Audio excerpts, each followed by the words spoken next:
The gun was already pressed beneath Joseph Fletcher's chin when Elsie Holloway realized she had never told him she loved him.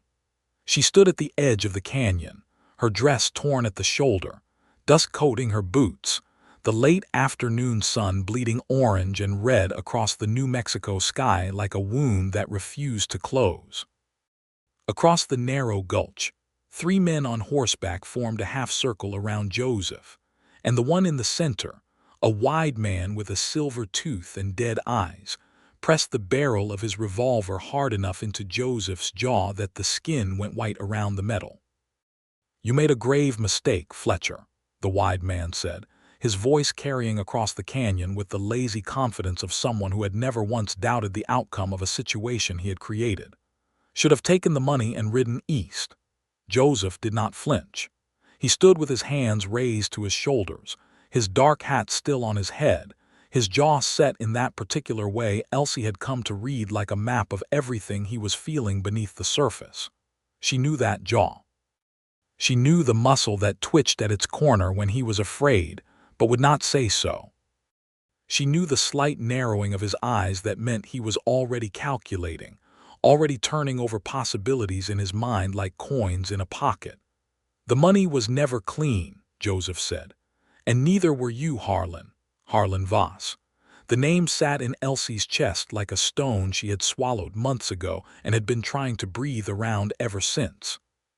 Because this moment, this canyon, this gun, all of it traced back to one letter, one advertisement in a newspaper, and one desperate decision she had made on a rainy April morning in St. Louis when she had been 24 years old and running out of options.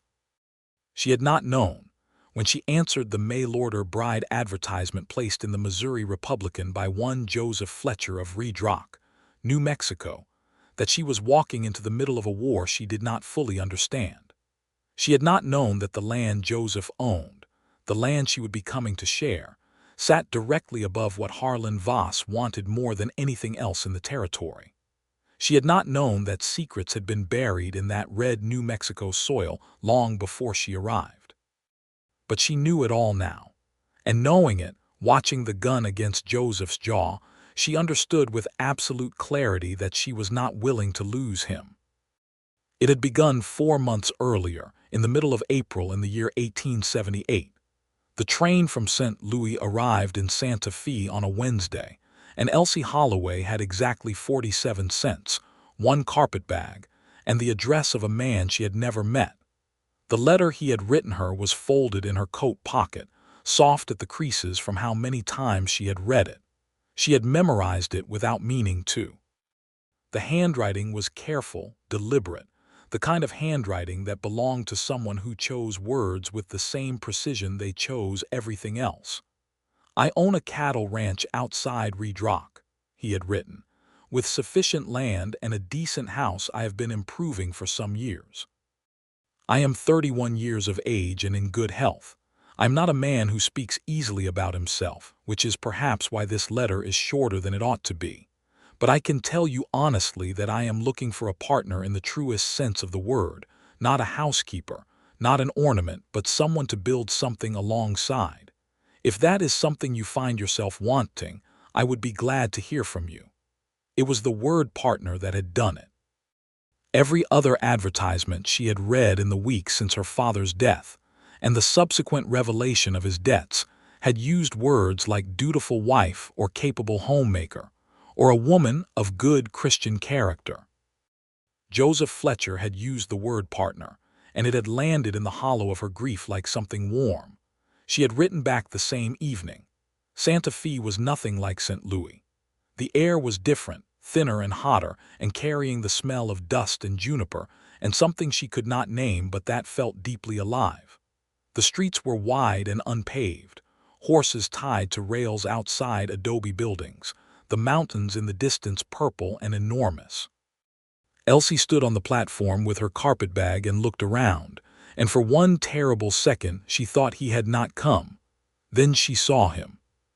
He was leaning against a post near the edge of the platform, arms crossed, watching the train disgorge its passengers with the steady patience of a man comfortable with waiting. He was tall, broader in the shoulder than she had imagined from his letters, with dark hair that curled slightly at his collar beneath the brim of a sand-colored hat. His face was angular, weathered by sun to a deep bronze, with a jaw that was already doing that thing she would later come to know so well. There was a carefulness about him, a held quality, like a man who had learned at some point that the world responded poorly to easy emotion. He spotted her before she spotted him, and she knew it because by the time their eyes met, his had already done the work of recognition. He pushed off the post and crossed the platform in a few long strides, and she noticed he walked with a slight favor of his left leg, barely perceptible, the kind of thing you would only catch if you were watching carefully. She was watching carefully.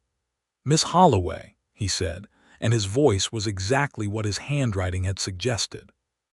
Low, deliberate, the kind of voice that did not waste itself. "Mr. Fletcher," she said. They looked at each other for a moment. She was aware suddenly of her travel-wrinkled dress, of the strand of brown hair that had escaped its pins somewhere between Albuquerque and Santa Fe, of the fact that she was standing in New Mexico having agreed to marry a stranger based on a single letter and the word partner. "You're younger than I expected," he said. "You're taller," she said. Something shifted behind his eyes, not quite a smile but its predecessor. "The carriage is this way," he said, and reached for her carpetbag before she could protest. The ride from Santa Fe to Red Rock took most of a day, following roads that gradually became less road, and more suggestion through terrain that grew more austere and more beautiful the further they went. Joseph drove the carriage with the easy competence of someone who had made this trip hundreds of times. He asked her about St. Louis, about her journey, about whether she had eaten, and she found that he listened with the same deliberate attention he seemed to give everything, looking at her when she spoke rather than at the road, trusting the horse to know the way. She learned things about him in the spaces between questions. That he had come to New Mexico from Tennessee 12 years ago, which would have made him 19, which was young enough that she wondered what had driven him there, and old enough that she understood he had built his life here on his own terms. That he had bought the land 6 years ago, that it had been scrub and possibility when he got it, and was now carrying 300 head of cattle. That he had a ranch hand named Old Pete who he described simply as invaluable and cantankerous in equal measure. That he had not attempted the mail-order-bride arrangement before, and had taken 3 months to compose the advertisement before deciding it said what he meant. 3 months, she repeated. "I don't do things quickly unless I have to," he said. "What made you decide you had to?" He was quiet for a moment, and the silence had a texture to it, not uncomfortable but inhabited, the silence of a man who was genuinely considering the question rather than deflecting it. "The house has 4 rooms," he said finally. "I've only ever used 2 of them." It was not the most romantic thing anyone had ever said to her, but it struck her as one of the most honest. Red Rock was a small town, perhaps 300 souls, anchored by a main street with a general store, a saloon, a post office, a livery stable, a small church made of adobe, and a land office that sat at the corner of the main intersection with an air of self-importance disproportionate to its size.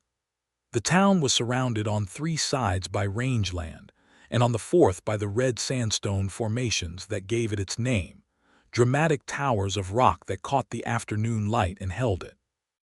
Joseph's ranch was 2 miles north of town, and when she saw it, Elsie felt something in her chest settle, not in the way that disappointment settled but in the way that rightness did. The house was low and solid, built of adobe with a wide porch that wrapped around 2 sides, and there were window boxes that he had planted with something she could not immediately identify but that turned out, when she got closer, to be a struggling and evidently stubborn attempt at marigolds. He had planted marigolds. She did not say anything about them, but she noted it. Old Pete emerged from the barn at their arrival, a weathered man of indeterminate age somewhere between 60 and ancient, with a beard that had gone entirely white and hands that looked like they had been involved in every kind of physical labor that existed. He looked at Elsie with frank appraisal. "She'll do," he said to Joseph. "She's standing right here," Elsie said pleasantly. Pete's eyebrows went up. Then he laughed, a sudden bark of genuine amusement. "Yes, ma'am," he said. "Suppose you are." The wedding was arranged for the following Saturday at the Redrock Church, and in the 5 days between her arrival and the ceremony, Elsie and Joseph performed an intricate and careful dance of getting to know each other that was unlike anything she had experienced before.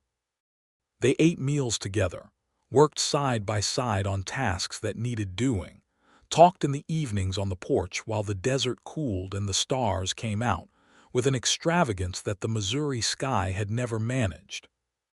He showed her the ranch with the quiet pride of a man showing someone the thing he had built from nothing, explaining the layout of the grazing land, the water situation, which was always the primary concern in this country, the condition of the herd. She asked questions, and he answered them without condescension, and she realized that he had meant what he wrote about a partner, that he genuinely expected her to understand and participate in the running of this place. She had not expected to find him interesting. She had expected to find him adequate.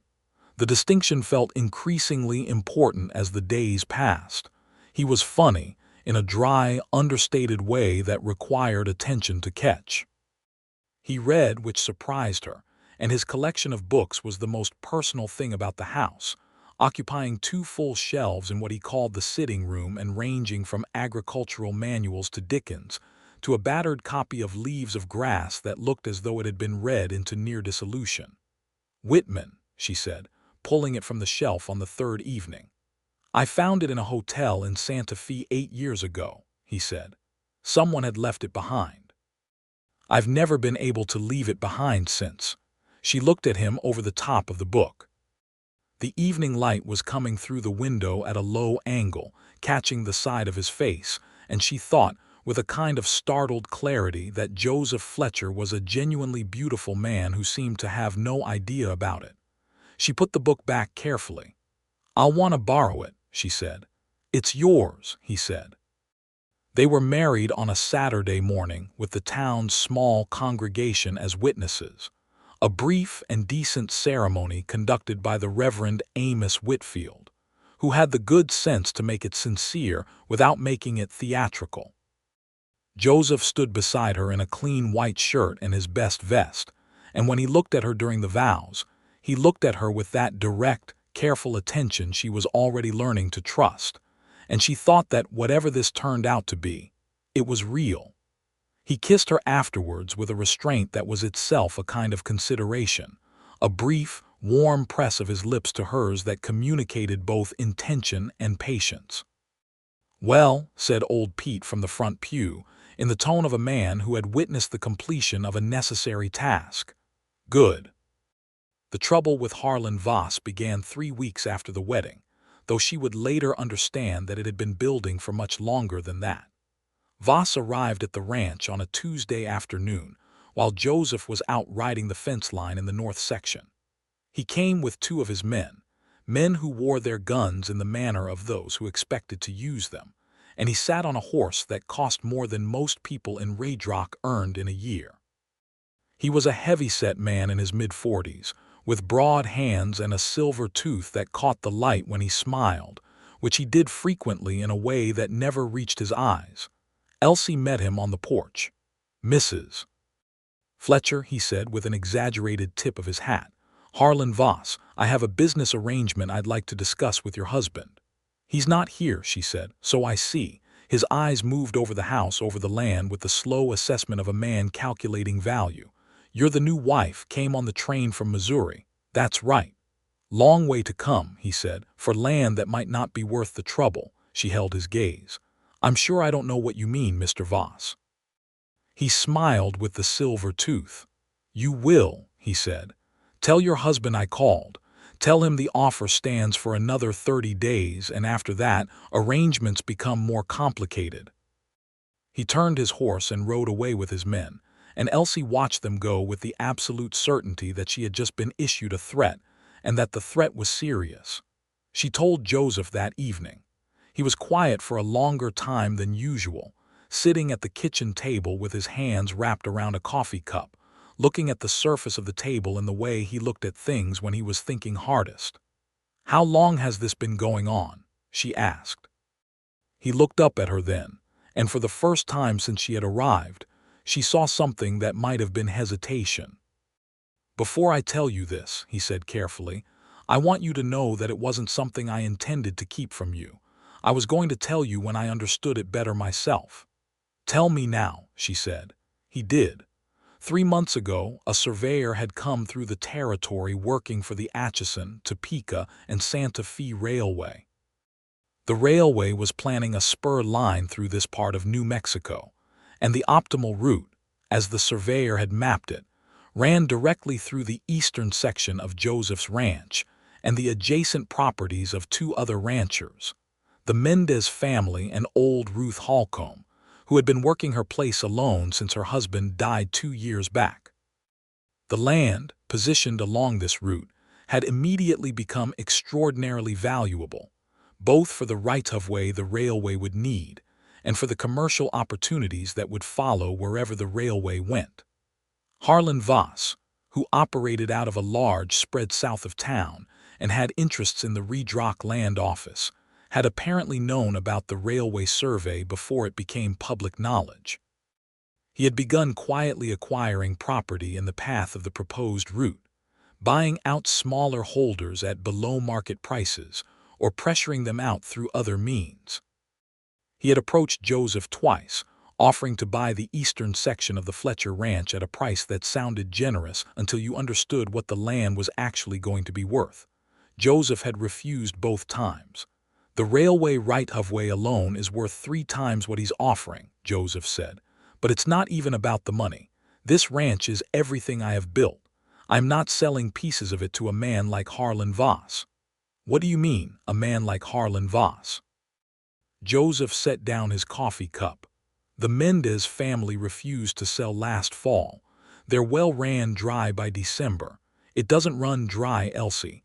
It's a spring-fed well. Something happened to it." He paused. "Old Ruth Holcomb's barn burned down in February. The fire started in 3 places at once." The kitchen felt very quiet. "Why haven't you gone to the sheriff?" she asked. "Tom Bauer is the sheriff," he said. "Tom Bauer drinks at Voss's saloon and rides a horse Voss gave him last Christmas." She absorbed this. "The Mendez family," she said. "Ruth Holcomb, are they still here?" "The Mendez family moved to Albuquerque in January. They sold to Voss for whatever he offered." He said it without blame, only with the weariness of someone who understood why a family with children and a failing well made the choice they made. "Ruth Holcomb is still here. She refused to sell and she's still refusing. She's 73 years old and stubborn as anything I've ever encountered." Despite everything, Elsie felt a flash of warmth for Ruth Holcomb. "And now what?" she said. "Now we have 30 days to accept his offer," Joseph said, "or find out what more complicated arrangements look like." He said it with a steadiness that she recognized as carefully constructed, and beneath it she could hear, for the first time, the strain that this situation had been placing on him. He had been carrying this alone, managing the ranch, worrying about the threat, composing the mail-order bride advertisement, all of it simultaneously, with that characteristic contained competence that she was increasingly aware could conceal enormous weight. "We are not selling," she said. He looked at her with something that shifted in his expression, a small recalibration. "No," he agreed. "We're not." "Then we need to understand what he's actually capable of," she said, "and we need to get ahead of it." "That's roughly what I've been thinking," he said, "for 3 months. 2 heads," she said. "2 heads," he agreed, and something in his posture eased just slightly, as though the act of sharing this had redistributed some load he had been carrying in one place. Over the following weeks, they worked on it together. Elsie discovered she was good at things Joseph was not, and Joseph was good at things she had not anticipated.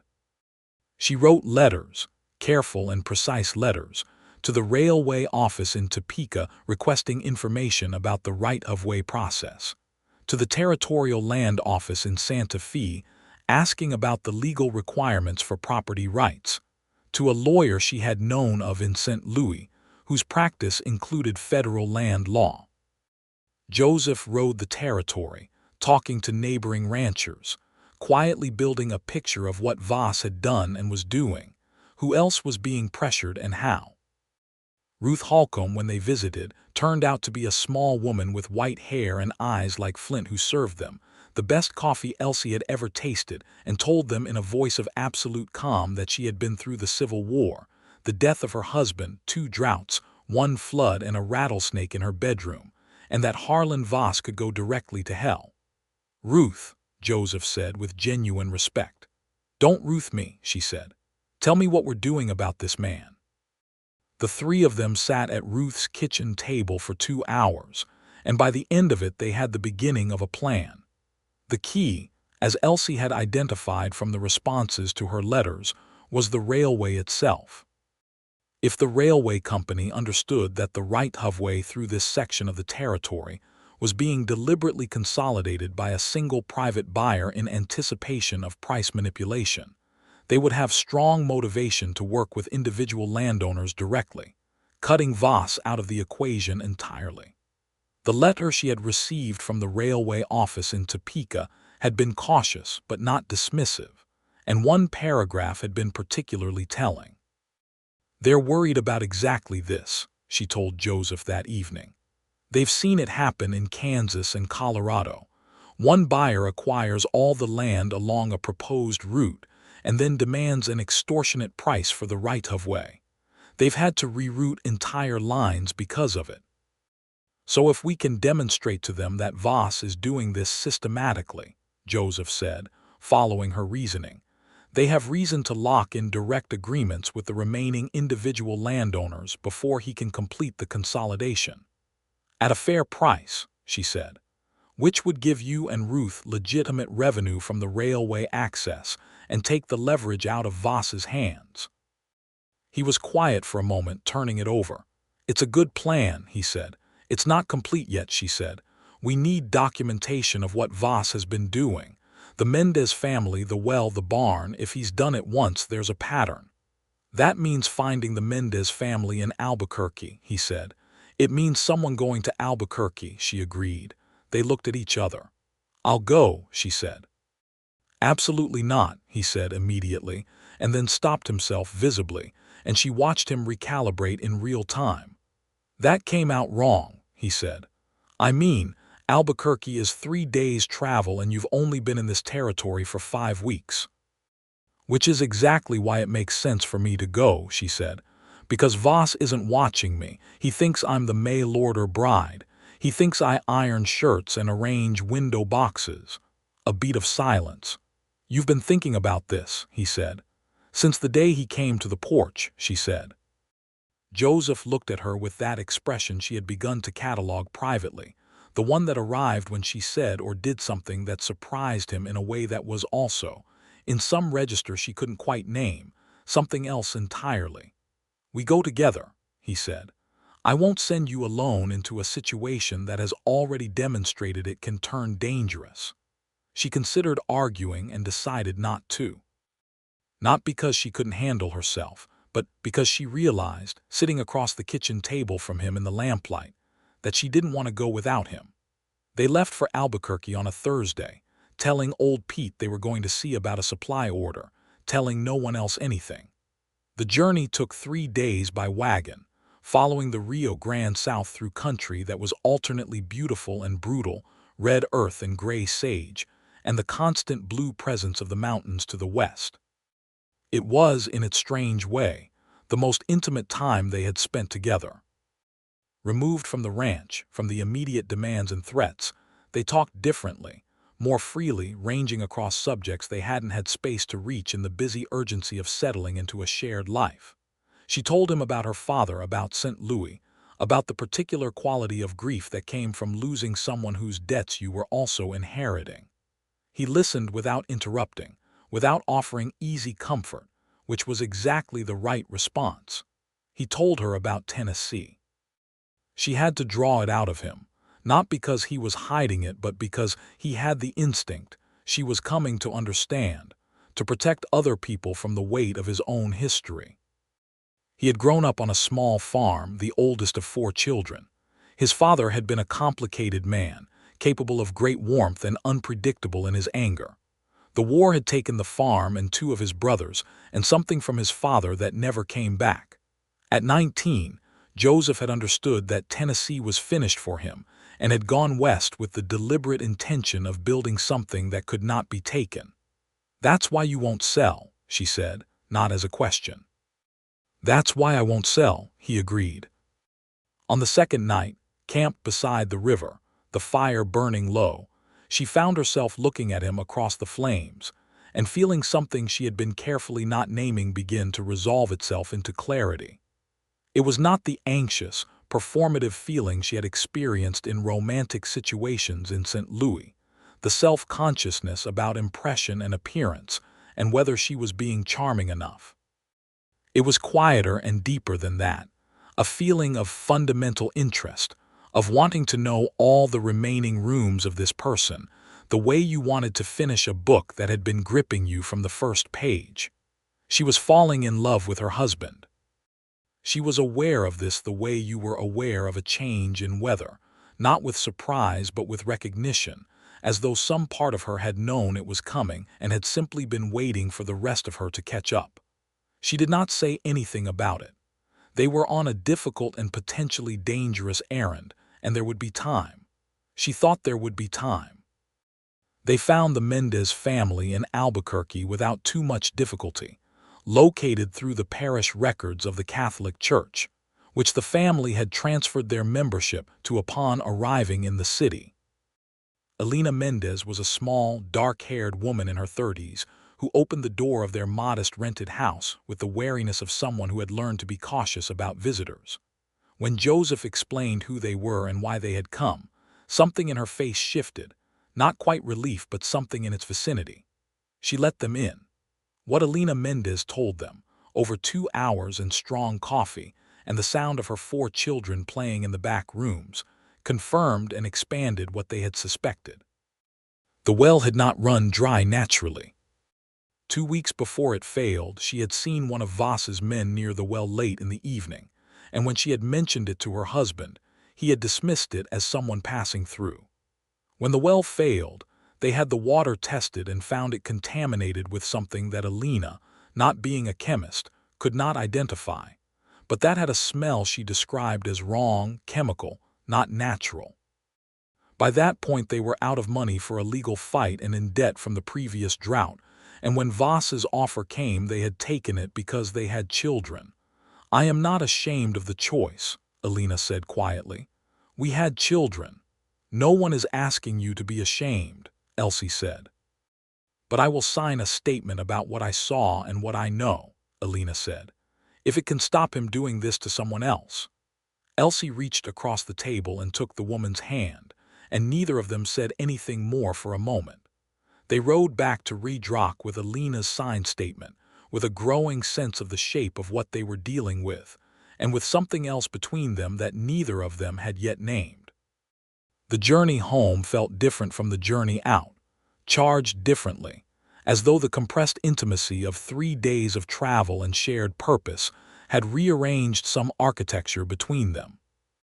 On the final evening before Redrock, camped in a canyon that smelled of pine and red earth, Joseph sat beside her rather than across from her, close enough that their shoulders were nearly touching. He had been telling her about a summer he had spent in his early 20s working as a ranch hand in the Texas Panhandle, a story that was by his standards elaborate and animated, and she had been listening with her chin in her hand and smiling at him in the firelight, and at some point the story simply stopped, and he was looking at her in a way that was entirely different from any other way he had looked at her. "Elsie," he said. "Joseph," she said. He reached up and tucked back the strand of hair that had, as usual, escaped whatever arrangement she had put it in, and his hand stayed at the side of her face for a moment, warm and careful, and she turned slightly into it the way a plant turned toward heat, and he kissed her in the firelight with a thoroughness and sincerity that communicated everything he had not yet said in words. She kissed him back with equal sincerity, and when they finally separated, she rested her forehead against his and thought that she would like to stay in this canyon, in this particular moment, for a considerable amount of time. "We should get some sleep," he said eventually, his voice lower than usual. "Probably," she agreed, not moving. "Tomorrow's a long ride." "It is." Neither of them moved for another appreciable length of time. They returned to Raydrock in a state of being thoroughly in love with each other and somewhat overwhelmed by it, the particular overwhelmed feeling of people who had not expected to feel this way, and were now faced with rearranging their entire understanding of what was happening. Old Pete looked at them when they drove up and said nothing, but his expression suggested that the matter was resolved to his satisfaction. They went to work on the plan immediately, because Voss's 30-day window was now down to 12 days, and there was a great deal to do. Elsie drafted the communication to the railway company with meticulous care, incorporating Elena Mendez's statement, the documentation Joseph had gathered about the pattern of Voss's acquisitions, and the legal precedents she had found referenced in the correspondence with the lawyer in St. Louis. Joseph rode to Santa Fe to deliver it in person to the territorial railway representative, because Elsie had determined that this could not be trusted to regular mail given the timeline. While Joseph was in Santa Fe, things at the ranch became more overtly threatening. Two of Voss's men rode up the day after Joseph left, not approaching the house but positioning themselves on the ridge that overlooked the eastern pasture, visible, doing nothing, simply being visible. Elsie saw them from the kitchen window in the morning and watched them for 5 minutes, then went back to her letter writing. In the afternoon they were still there. Old Pete went about his work with the elaborate casualness of someone who was also watching them very carefully. "Should we be worried?" Elsie asked Pete at supper. "Worried is useful," Pete said. "Afraid is not," he thought for a moment. "They're trying to make you feel observed. To make you feel like you're already under someone else's control." "And are we?" Pete spooned his stew with the equanimity of a man who had seen a great deal. "We've got 40 cattle in the north pasture, a good well, 300 acres under legitimate title, and a woman at the kitchen table who rode to Albuquerque and back to collect a legal statement," he said. "No, ma'am, I don't believe we are." Elsie looked at him for a moment. "Pete," she said. "Ma'am, you're not nearly as cantankerous as Joseph made you out to be." He squinted. "Don't tell anyone," he said. Joseph returned from Santa Fe on the 4th day with news that was better than they had dared to hope. The territorial railway representative, a methodical man named Clarence Webb, had read their documentation with careful attention and had then called in 2 of his colleagues, and the meeting that had begun as a brief information-sharing session had turned into a 4-hour working discussion.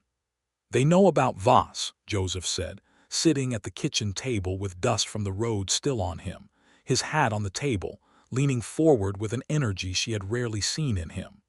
"Not by name, but the pattern.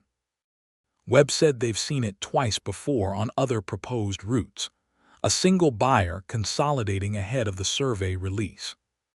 Last time it cost the railway so much in renegotiation that they rerouted the line by 40 miles and 2 towns lost the economic benefit entirely.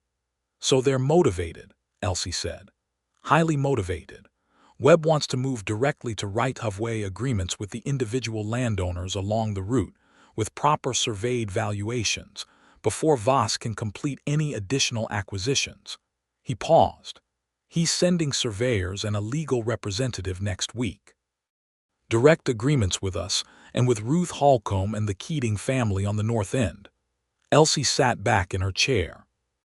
For a moment she allowed herself to feel the magnitude of this, the weeks of letters and rides and the long, careful work of building a case, arriving at this point. "That would effectively neutralize Voss's position," she said. "It would make his partial acquisition worthless from a strategic standpoint," Joseph said. "He bought the Mendez land for a price that only makes sense if he has the full corridor. Without it, he has a piece of rangeland at inflated cost. He's going to be furious," she said. "Yes," Joseph said. His jaw was doing the thing. "He is." She looked at him carefully. "You think he'll do something?"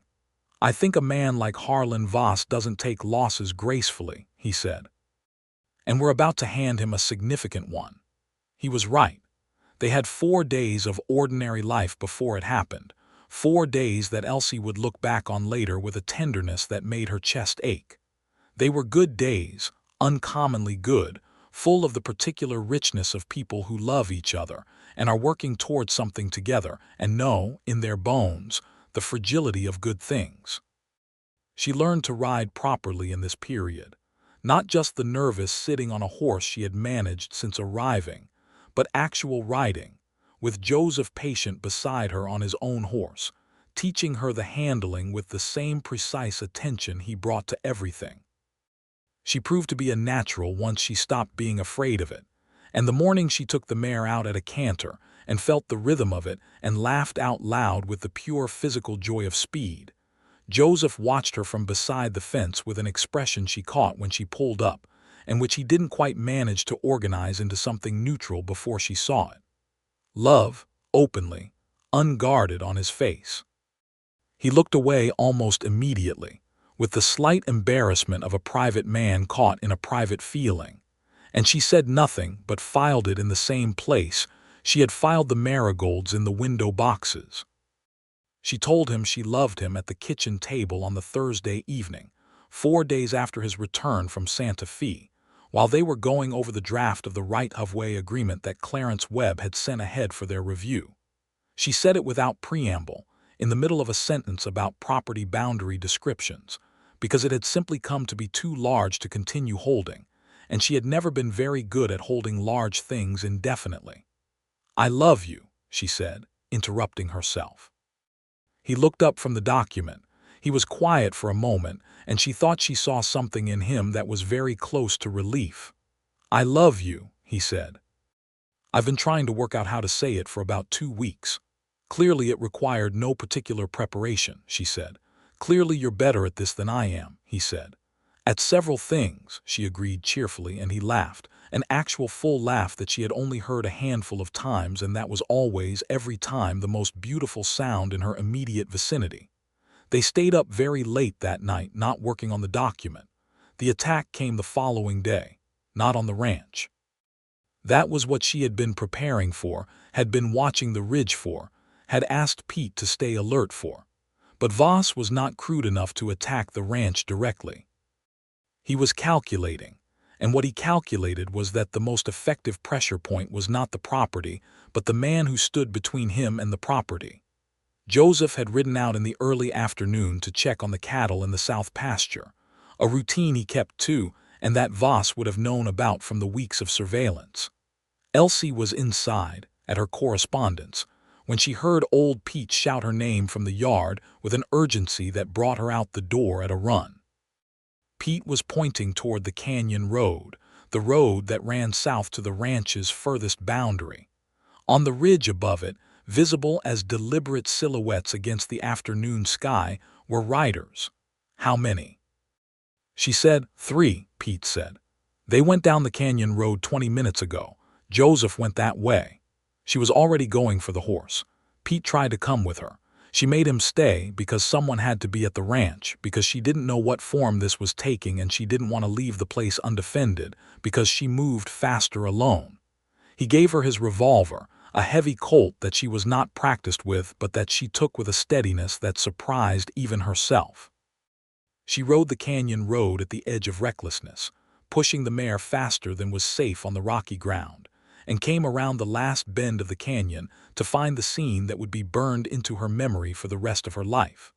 Joseph, on foot, his horse standing 20 yards away having been startled clear, 3 men on horseback forming the half-circle around him, and Harlan Voss in the center, with his revolver pressed beneath Joseph's chin.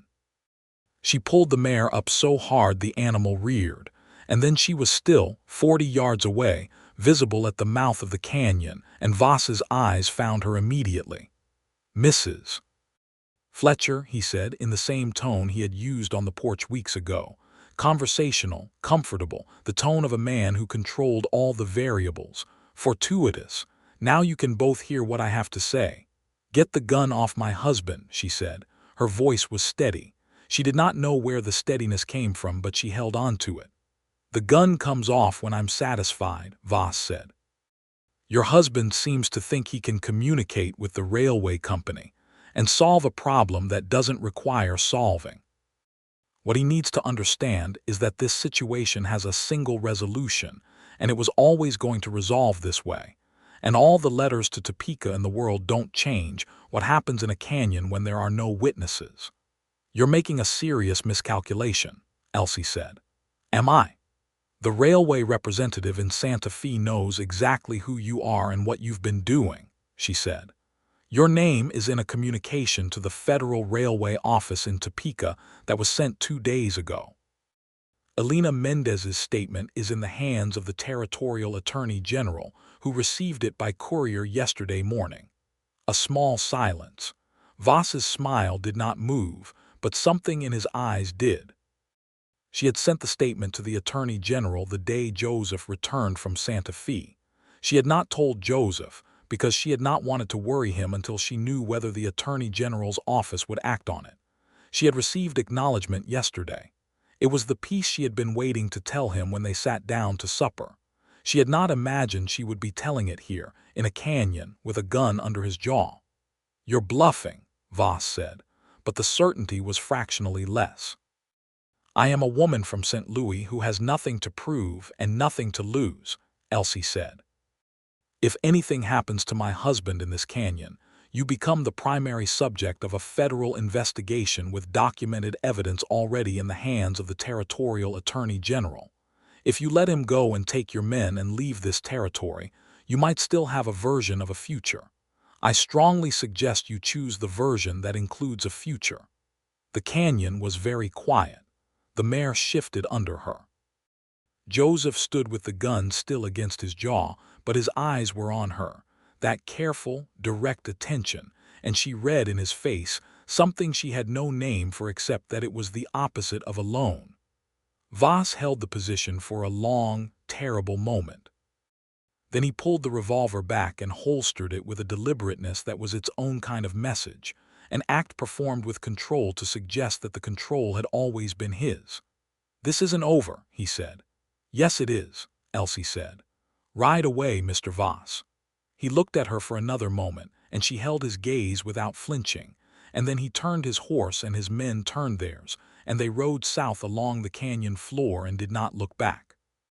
Joseph crossed the distance between them in seconds, reaching up and pulling her from the mare's back with a force that contained everything he had not been able to express with a gun under his chin, holding her against him with both arms, his face in her hair, and she wrapped her arms around him and held on with equal force, and neither of them said anything for a long time because there was no language immediately available that was equal to the moment.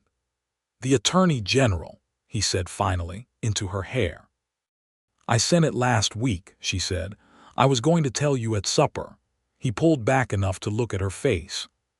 His expression was something she would spend a long time trying to describe and never quite manage, a combination of awe and exasperation and pure, uncomplicated love. Elsie, he said. Partner, she reminded him. He laughed, again with that full, complete laugh, and kissed her in the canyon with the afternoon light painting everything gold and red, and the mare standing patiently beside them, and the mountains watching from the horizon. And she thought that this, specifically this, was what she had come to New Mexico for, though she had not known it on the rainy April morning in St. Louis when she had circled an advertisement in a newspaper and written a letter to a stranger who used the word partner. Harlan Voss left the Redrock territory within a week. The Territorial Attorney General's office sent 2 investigators who arrived with their own horses and their own documentation, and conducted interviews with everyone relevant, including Ruth Holcomb, who gave her testimony with the crisp efficiency of a woman who had been waiting a long time to do precisely this. The investigation moved quickly, in part because Voss's consolidation scheme had left a cleaner paper trail than he had realized, and in part because the railway's legal office had cooperated extensively with the Attorney General, providing their own records of the suspicious acquisition pattern and their concerns about price manipulation. The charges, when they came, were multiple and serious.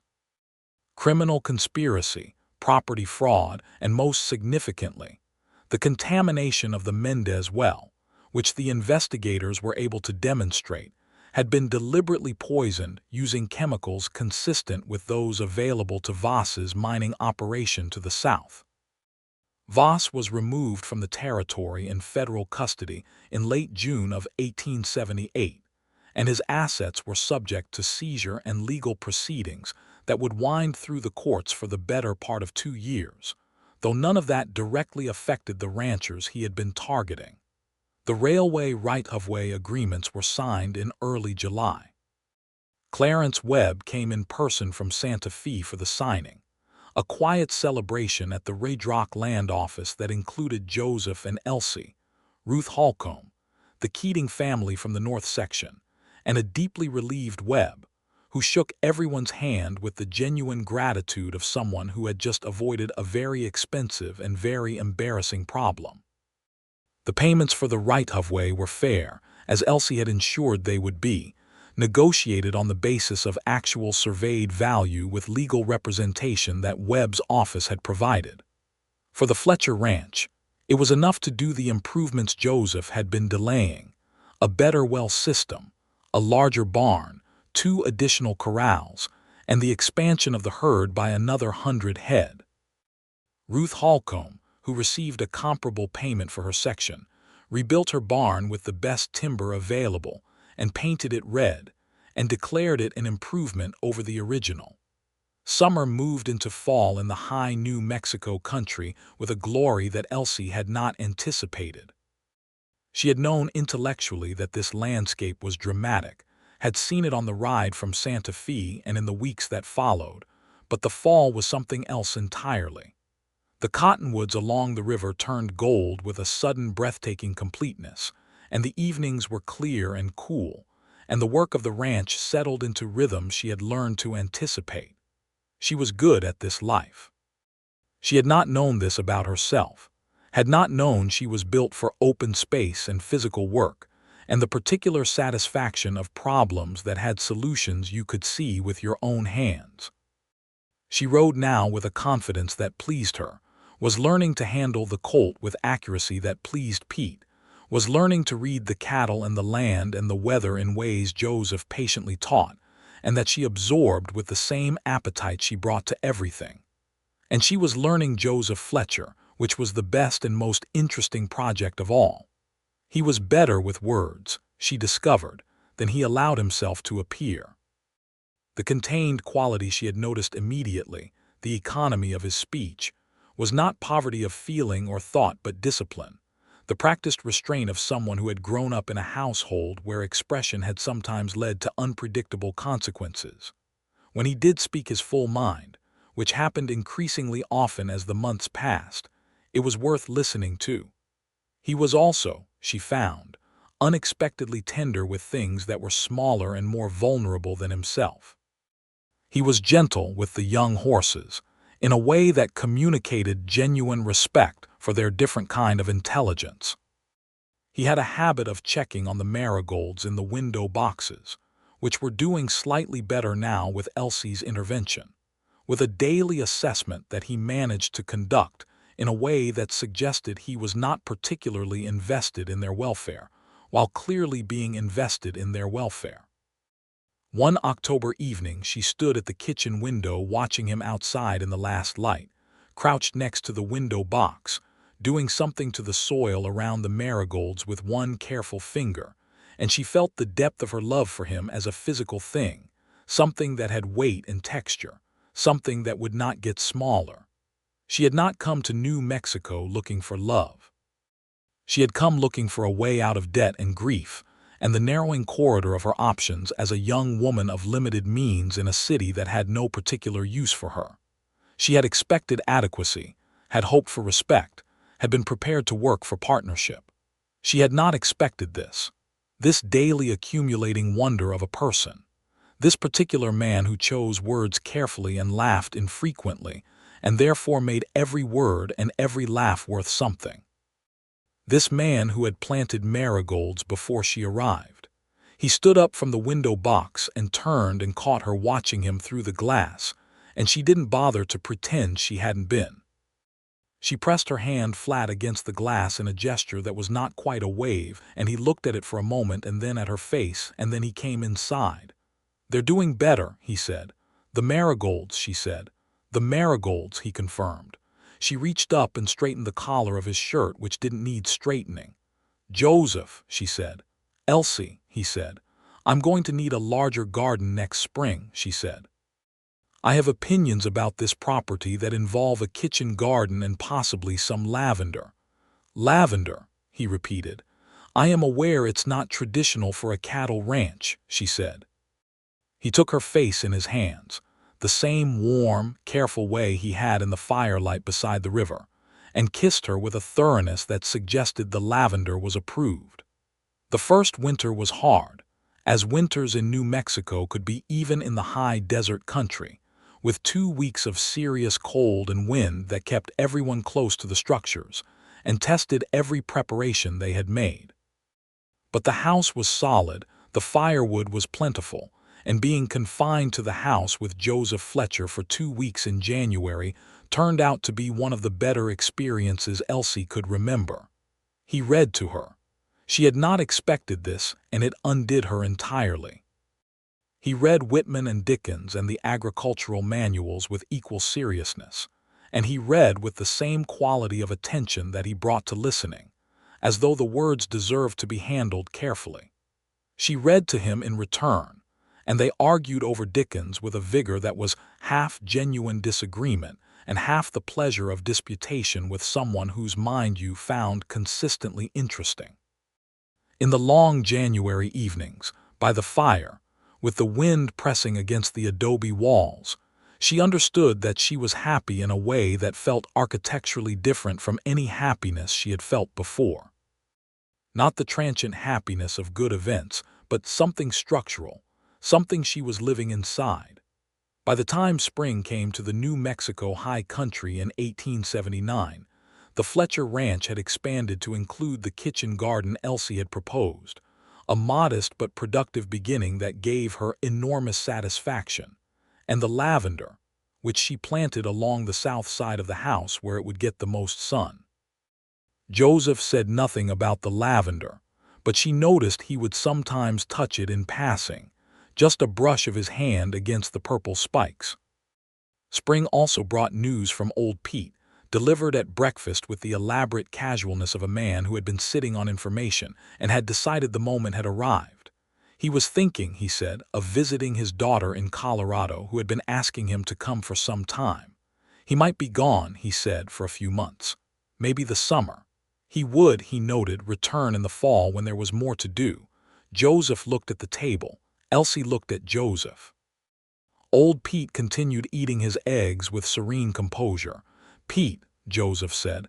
"Fletcher," Pete said, "you've been at this ranch for 6 years. I have.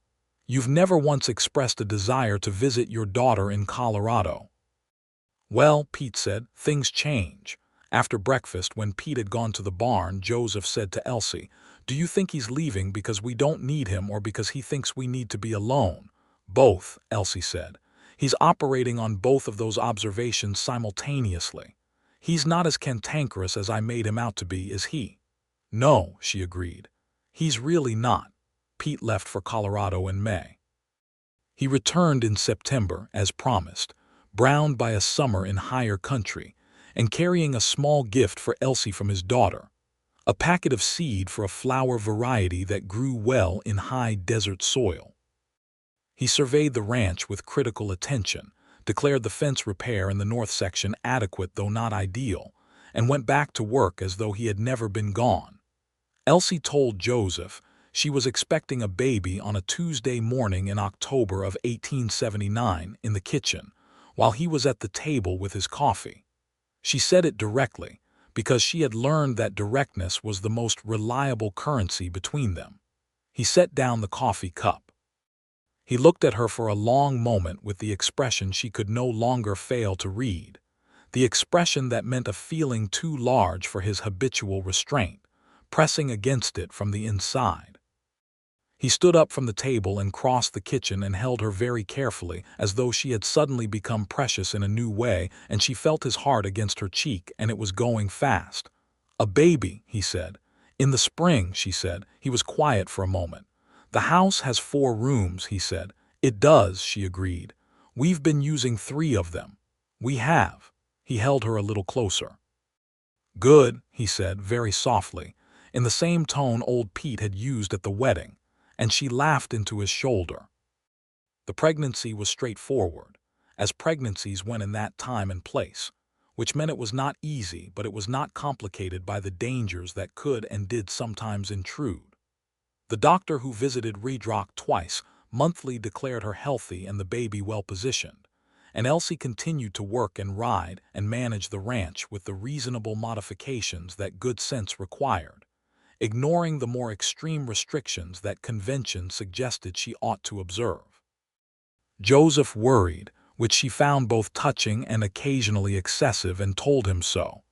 He listened to her say so, acknowledged the point, and continued to worry. She decided this was simply his nature and was not something she wished to change. Their son was born in March of 1880, on a night when the stars were clear, and the desert was beginning its first tentative gestures toward spring.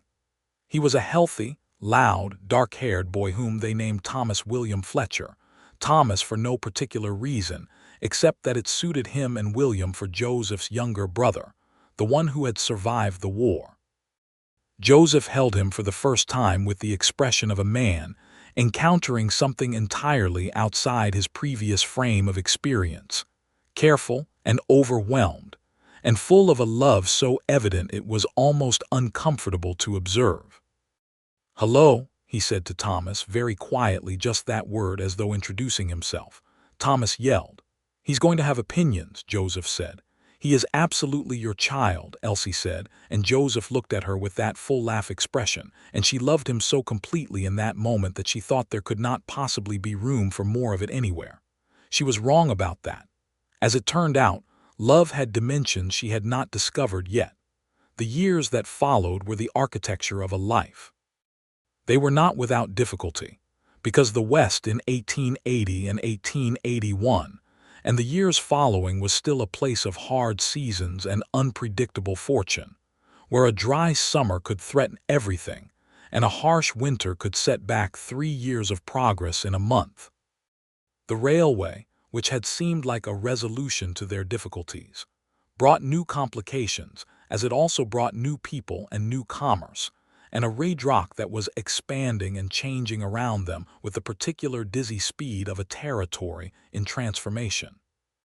Thomas grew from a loud, opinionated infant into a loud, opinionated toddler who had Joseph's dark hair and Elsie's curiosity, and a combination of both their stubborn streaks that old Pete observed was either going to make him a great man or a profound inconvenience, and possibly both simultaneously. Ruth Holcomb became something between a grandmother and a personal legend in Thomas's understanding of the world. She visited the ranch regularly and accepted visits in return with a combination of genuine pleasure and studied indifference that was her characteristic register. She taught Thomas to identify every plant that grew in the surrounding country, and by the time he was 3, he could identify a prickly pear, an ocotillo, and a juniper, though he pronounced juniper in a way that made it sound like an entirely different word. The legal proceedings against Harlan Voss concluded in 1881, with a result that the territorial attorney general characterized as satisfactory, which in practical terms meant Voss received a federal sentence, and his illegally acquired properties were subject to civil claims that eventually resulted in partial compensation for the Mendez family, who used it to establish themselves properly in Albuquerque. Elena Mendez wrote Elsie a letter when the settlement was finalized that was one of the most gracious things Elsie had ever read, and she kept it in the box where she kept important papers. The railway spur opened in June of 1881, and the first train through Redrock was an occasion of such civic enthusiasm that the entire town turned out regardless of the heat. Elsie stood at the station platform with Thomas on her hip and Joseph beside her, his arm around her shoulders, and watched the train come in with a noise and force and ceremony that made the toddler's eyes go enormous with terrified delight. "It's all right," Joseph told Thomas, and Thomas looked at him with the absolute trust of a child who believed this, because this particular person had said it, and reached for his father, and Joseph took him and held him up to see the engine clearly, and the small family stood together on the platform in the June light and watched the future arrive. The kitchen garden expanded year by year. The lavender along the south wall of the house had established itself magnificently and filled the summer evenings with a scent that Elsie associated, for the rest of her life, with everything good.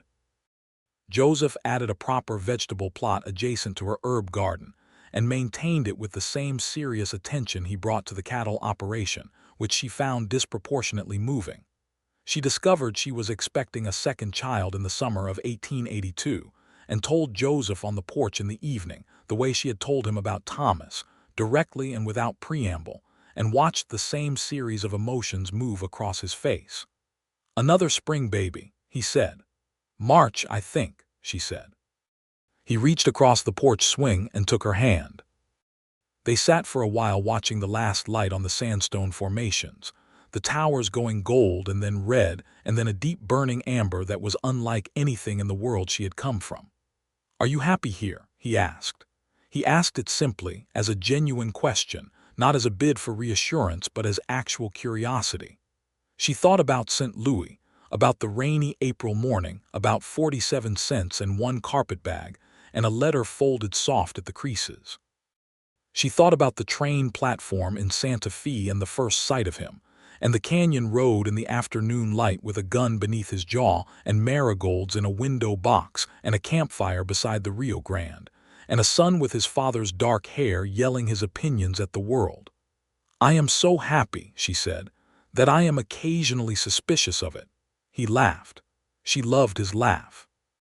"Good," he said, and held her hand as the desert cooled and the stars came out, extravagant and uncountable, the same stars that had been there since before any of this country had names for its creeks and canyons, and that would be there long after, but that tonight were specifically and particularly for them. Their second child was a girl, born in February of 1883, earlier than expected but healthy, and with a volume of opinion that matched her brother's. They named her Clara Ruth, the second name for Ruth Holcomb, who received the news with her characteristic studied composure, and then excused herself to the porch for a few minutes, which everyone understood. Thomas was 3.5 when Clara arrived, and his initial response to her was a careful, slightly suspicious assessment, as though he were evaluating a new piece of equipment on the ranch for reliability and fitness for purpose. Within a week he had concluded she was acceptable and had appointed himself her primary explainer of the world, a role he took seriously enough that, by the time Clara was speaking, her first vocabulary included the names of 4 different cacti and the word juniper, which she also pronounced in an entirely different way. Ruth Holcomb visited when Clara was a month old and held her with the practiced ease of a woman who had held many babies and looked down at her with an expression she did not try to manage. "Clara Ruth," she said. "We thought it suited," Elsie said. Ruth looked up at her. "It does," she said simply, and nothing more was needed. Old Pete, who had by this point settled into a semi-permanent fixture on the ranch that everyone tacitly understood was no longer a working arrangement but a home, looked at Clara in her cradle with the expression of a man concluding a long calculation. "2," he said. "2," Joseph confirmed. "House has 4 rooms," Pete observed. "We've been aware of that," Joseph said, with the measured patience of a man who had had this room calculation referenced at him from multiple directions across 3 years. Pete nodded, satisfied, and went back to the barn. Elsie was at the kitchen window watching him go and laughed until she had to sit down. By the middle of the decade, the Fletcher ranch had become something that bore only a rough resemblance to what it had been when Elsie arrived in 1878. 300 head of cattle had become 500. The original house had grown by 2 additional rooms, the fourth of which was nominally a study but had become, in practice, the room where Elsie conducted her extensive correspondence and kept her books, and the children congregated because it was the warmest and because she was usually in it. Joseph had expanded the operation to include a small horse breeding program, focusing on the sturdy, intelligent animals best suited to the high desert country, which had turned out to be unexpectedly profitable and had brought a new dimension to the ranch's identity. He was good at it in a way that went beyond technical competence, the same patience and quiet attention he brought to everything extending to the horses in a way they responded to visibly. Elsie had, by this point, become a figure of some significance in Raydrock that she had not planned and did not particularly seek, but that had arisen naturally from the network of letters and relationships she had built. She was involved in the establishment of the town school, which opened in 1882 and which she helped to outfit with its first proper library, writing letters to educational societies in St. Louis and Kansas City until someone sent books. She was on the informal committee that lobbied the territorial government for a proper road between Raydrock and Santa Fe, which was eventually approved in 1884. She was also, in a less official capacity, the person that new arrivals to the territory were often directed to by anyone who knew anything, for the practical reason that Elsie Fletcher had navigated the challenges of arriving in this country without resources or preparation, and had done so with such evident competence that people trusted she could tell them what they needed to know. She found this role satisfying in a way she had not anticipated. There was something deeply right about being able to say to a frightened young woman just off the train from Missouri, "I know what this feels like, and I know what you need, and here is what is true." Joseph watched this dimension of her unfold with the same quality of attention he brought to everything about her, which was to say, with complete and unstinting interest. He told her once, in the evenings on the porch that were their most reliable territory for the kind of conversation that mattered, that he thought the best thing he had ever done in his life was write that advertisement. Not the most skillful thing, he clarified, not the smartest or the most calculated, just the best. She had told him he was being sentimental, and he had agreed with equanimity, and she had leaned against him and watched the last of the sunset, and thought that sentiment, properly deployed, was an underrated quality in a person. Thomas, at 6, was a compact and serious child who had developed an intense interest in the horses and a secondary interest in Ruth Holcomb's store of knowledge about the natural world, and who spent his evenings asking questions that required substantial research to answer properly. Clara, at 3, was demonstrably her mother's daughter in temperament and her father's daughter in the quality of attention she brought to anything she found interesting, which was nearly everything. She and Thomas argued with a passionate investment that delighted old Pete and required occasional management from their parents.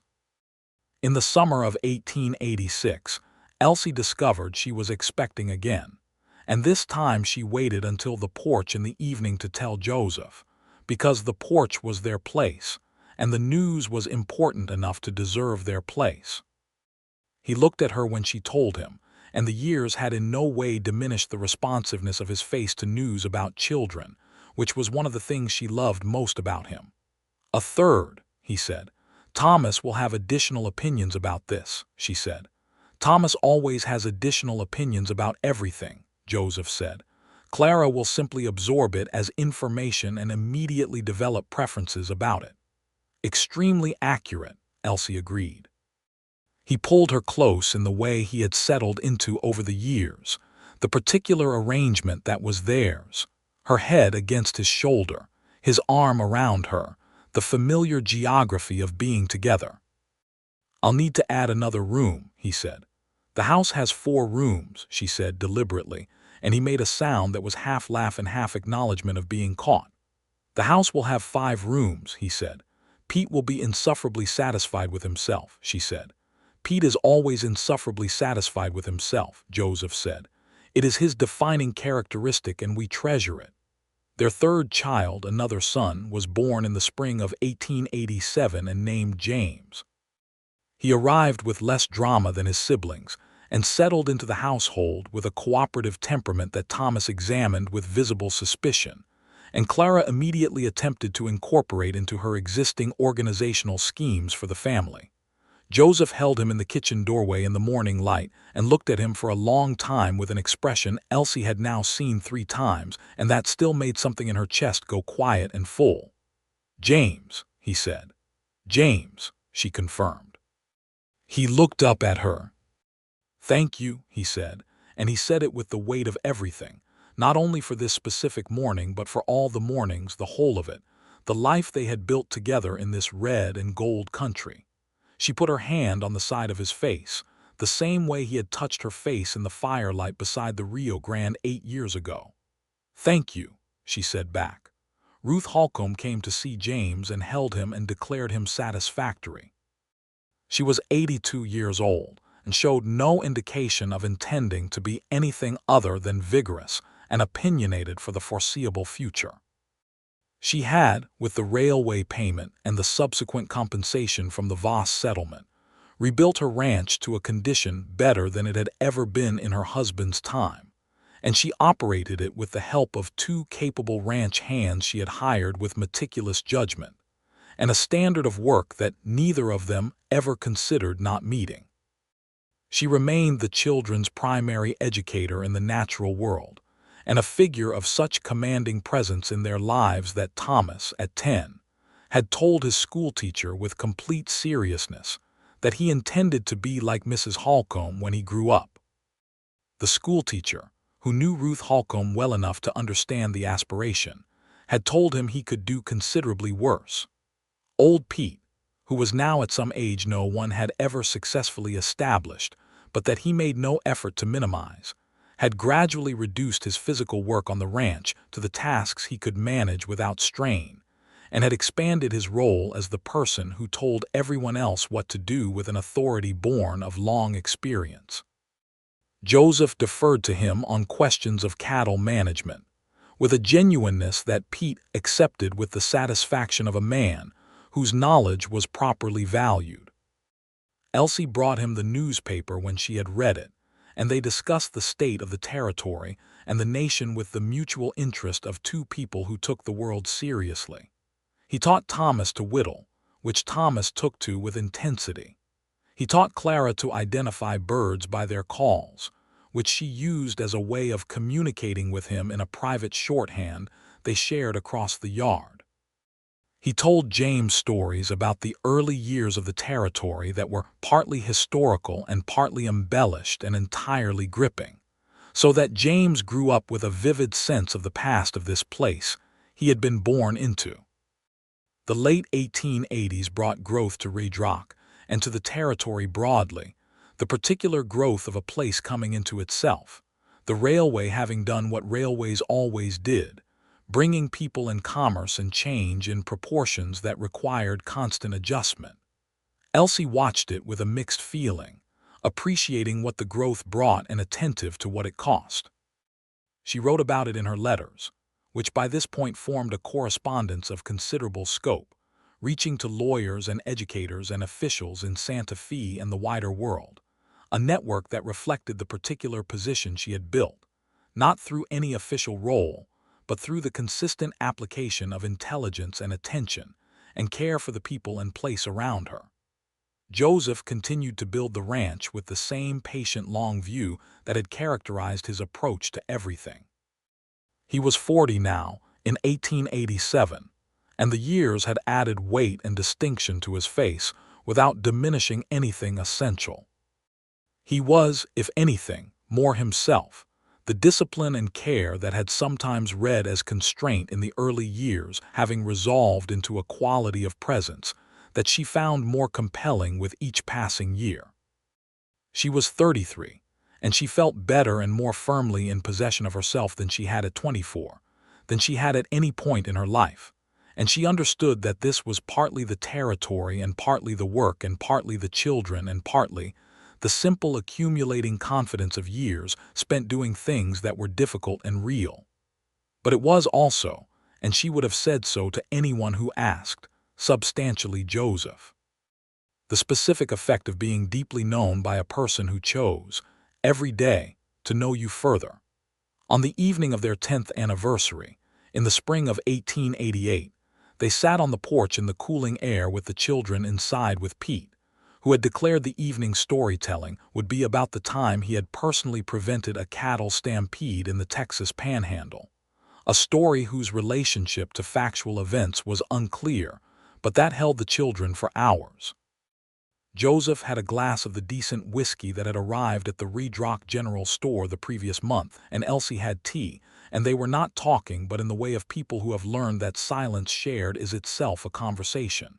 10 years, Joseph said eventually. 10 years, she agreed. I wrote that advertisement badly, he said. She looked at him. I thought it was rather good. It undersold the situation considerably, he said. If I were writing it now, I would say that this territory is simultaneously the most beautiful and most demanding place I have ever encountered, and that the woman I am hoping to find should understand that what I am proposing is a life, a complete and full and difficult life, and that I do not know whether I am the right man for anyone, but that I intend to try very hard to be. She was quiet for a moment, looking at him in the evening light, this man who had driven her from Santa Fe in a carriage and told her there were 4 rooms in his house and planted marigolds before she arrived. That would have been a very long advertisement, she said. It would have, he agreed. I would have answered it, she said, even faster than I answered the first one. He looked at her with that expression, the one that had no name but that she had been reading for 10 years, the one that was his particular way of showing everything he felt without the defense of distance. He reached across the porch swing and took her hand, the same way he had taken it 8 years ago when she told him about Thomas, and they sat together while the desert went through its evening ceremony of color, and the stars began to appear, and the voices of the children inside rose and fell around Pete's story, and the lavender along the south wall sent its scent into the cooling air, and the marigolds, well established now after 10 years of serious attention, held onto the last of the light. She thought about the train platform in Santa Fe, that first sight of him leaning against a post with the particular posture of a man comfortable with waiting. She thought about the canyon, the gun, the way she had ridden toward it without knowing whether she could change what was happening, but knowing she was going to try. She thought about the campfire beside the river and the first time he kissed her, and the way she had pressed her forehead to his and not moved for a long time. She thought about Thomas at 10, already so thoroughly himself that it was nearly alarming.